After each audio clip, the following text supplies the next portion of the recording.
child of God, father, husband, doctor, adventurer. These are all roles that Dr. Richard Smith holds. So we're going to have a conversation today, so we're going to probe, and I think we'll admire, and we will learn, and we will be inspired by our conversation, because this is Dr. Richard Smith's life. Life began where, Richard? I was born actually in Ada, Oklahoma, but as an infant I was brought to Oklahoma City where my folks were just starting a business. My mother worked for the local hospital there and went to school at Eastern Oklahoma and University of Eastern Oklahoma. Anyway, we moved to Oklahoma City and I grew up in Oklahoma City and have been here ever since. Do you have siblings? I have three siblings, 2 brothers and a sister, younger than me. And are they all still living? They are, and we have one in Tucson, Arizona, one in Birmingham, Alabama, and one in Chicago. Well, are you ever able to get together for a family reunion? Occasionally, but COVID kind of stopped all that. But we now keep in touch with FaceTime and Zoom and all the other things we have to do. Well, I don't know how we ever kept in touch before we had the iPhone stage. We picked up the phone and called one another. We don't do that anymore. Telephones, yes. Being a neurosurgeon, you spent a lot of years in school. So tell us about your educational background. After graduating from John Marshall High School here in Oklahoma City, I went to Westminster College in Fulton, Missouri, and then to University of Oklahoma Medical School, and then 2 years of residency, then went into the service, and then after that 4 more years of neurosurgery, and then 2 more years of work before I was able to take my board exams. So it was a total of 18 years. Oh, long time. Long time. I presume that you did like school. Well, yes, most of the time. You married your high school sweetheart, Jan. She helped you through med school. So when did you marry? We married in 1963. Jan had just graduated from OSU with a double major in childhood education and child development. And I was just starting my 2nd year of medical school. So with her teaching degree, she financed our next 4 years in medical school. You have 3 children. Who and where are they? We have 3 sons. Our oldest son is Preston and his wife Melissa. They lived here in Edmond. Our middle son is Spencer and his wife Aubrey, and their 3 children. They live in Yukon. And our youngest son, Martin, and his wife Casey live in Katy, Texas, and we have 4 grandchildren there. You were called into service during Vietnam, so speak to that time in your life. Well, after finishing medical school, we had an opportunity for a full deferment to complete our training, and some of us, like myself, had a partial deferment. So I was able to do 2 years of residency training after medical school, 1 a year in internal medicine and 1 in general surgery, and then I was drafted at that time to complete my to complete my Air Force service. And I was stationed in Biloxi, Mississippi at a 400-bed teaching hospital, which was wonderful.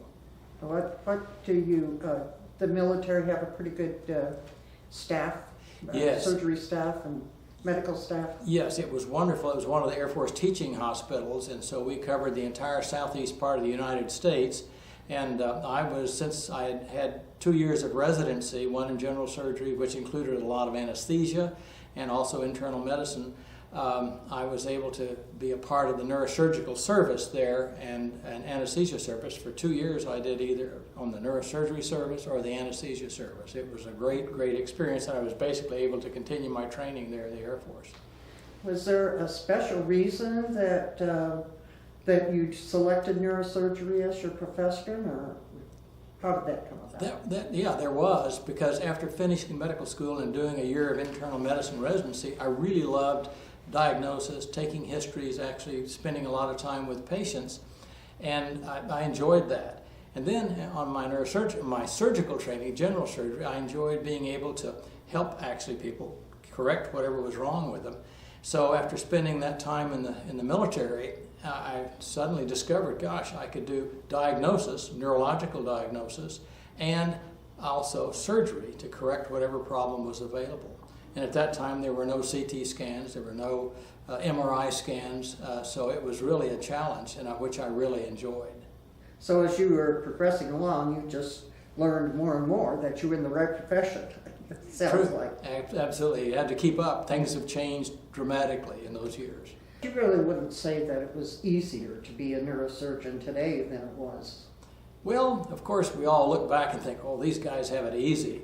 But actually with MRI scans, CT scans, and the x-rays that we have now, brain scans, it is a little easier because you don't have to spend half the day doing diagnostic things and the other half of the day and into the night actually doing surgery. There's not that much that goes on except for emergencies. So talk about starting the Neurosurgery Science Center in Oklahoma City. Yeah, the Mercy Neuroscience Institute in Oklahoma City is a large group of multi-specialist neuroscience specialists, you might say. In 1997, the neurosurgeons developed that at Mercy Hospital. And then in 2003, I became the full-time medical director of that facility, the Mercy Neuroscience Institute. So I did that for the next 17 years, and from 2003 to 2020. And during that time, we developed multiple centers of excellence. And we were the first hospital in Oklahoma City, the first hospital in the state of Oklahoma to qualify for being a comprehensive stroke center. A very difficult thing, very high bar to achieve that. Well, and there were some other diseases that you're focusing on as well? Yes, we brought together a whole group of neurosurgeons, medical neurologists, neurointerventional radiologists that put catheters up in the brain, like catheterizing the heart for cardiology. These doctors put the catheter in the brain and did treatment. Movement disorders, we have the Herman Minders Movement Disorder Center for patients with Parkinson's disease. We developed a deep brain stimulation surgical procedure, we didn't develop it, we now use it for patients that are not doing well with their medications for Parkinson's. We have a gamma knife neurosurgical treatment center, so we do now a lot of outpatient, if you can believe that, neurosurgical procedures that we used to have to do open brain operations. So we now have a focused gamma knife procedure that treats brain tumors, many brain tumors. But what does it do to, as far as the tumor is concerned? It shrinks the tumor, it reduces the tumor, sometimes destroys the tumor. It's just like removing the tumor, but it's a beam of high-intensity radiation that's focused with a computer, and it will destroy the tumor or at least inhibit it from continuing to grow. But you are not all business. You play hard too. So what do you enjoy doing in your leisure? Well, right now I play the violin in the Oklahoma Symphonia Orchestra, but now I'm transitioning to the cello. So those are my current activities. But over the years, we've done, Jan and I have had a pretty exciting lifestyle. For years, I was a pilot. I got my pilot license at age 17. My father was a flyer in his business, so I didn't know for a long time you actually drove somewhere. We always flew somewhere. So we also rode motorcycles, had a nice BMW motorcycle that Jan and I rode a lot together on. So we did a lot of cross-country rides. Our last one, our biggest one, was 900 miles up through northern New Mexico, up through northern Colorado, and back down the other side of the Continental Divide. That was fun. We also had a motorhome. We traveled in that. And before that, we had the opportunity to do a lot of worldwide traveling with a group. I went as their doctor. Jan went and took care of me, and I took care of the group that we were traveling with. Interesting. Well, you bought a farm. Yes. One of our other adventures, we bought a 37, what we called our ranch, 37 acres in northeast Edmond, north of Arcadia, actually north of Coffee Creek and Westminster, north of Westminster off Coffee Creek. And we raised ostriches. we decided we would raise ostriches. So we did. We started out with 6 and then ended up with 42. Happiest day is when we bought our first 6.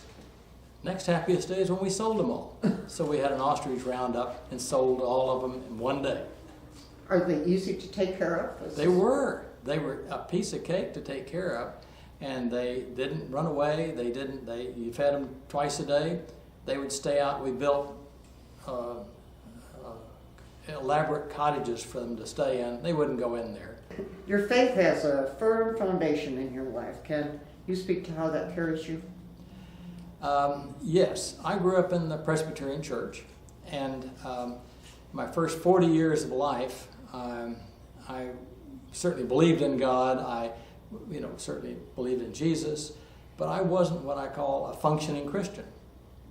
And my wife, Jan, prayed for me for 15 years. She was my mentor, and she has been a Christ follower for a long, long time.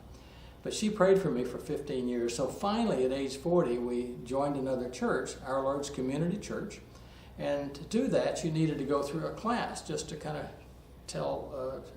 inform you of what the church was and what the responsibilities might be. And so I wouldn't do it. I thought, I know all that. I don't need that. So anyway, the minister finally called me I had an appointment to see him in the office. He said, well, have you ever asked Christ into your life? And I had to think, well, I don't guess I ever did. So I was 40, and I was prior to that what you call a secular existentialist. If I just learned enough, I would find happiness in life. Well, it didn't work. It didn't work at all. So at age 40, I asked Christ into my life. I actually said those words, and after that, I began, over a period of months and years, began to change. And I couldn't tell too much difference, but our sons asked my wife, what's happened to Dad? Because I began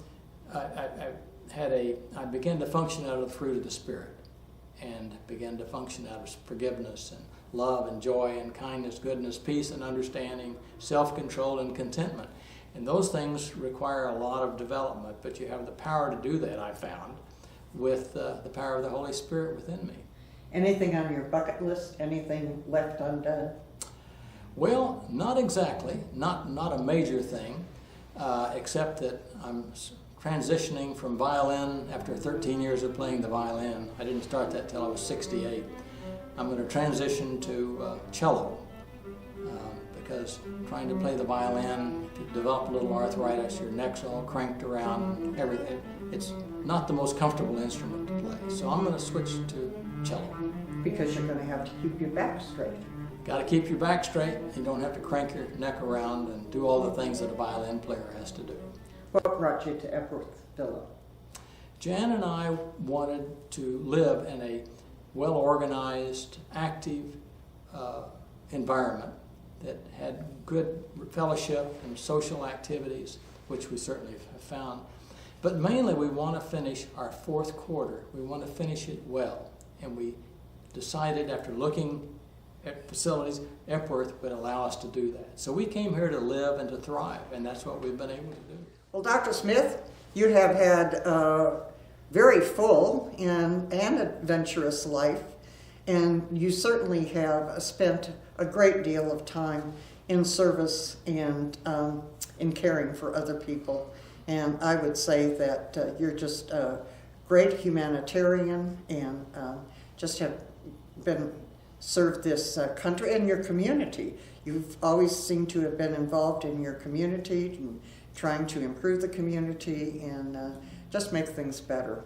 So I guess it's just a testimony that when a person emulates Jesus Christ, they can really have a very fine life. Thank you very much for your story. You're most welcome.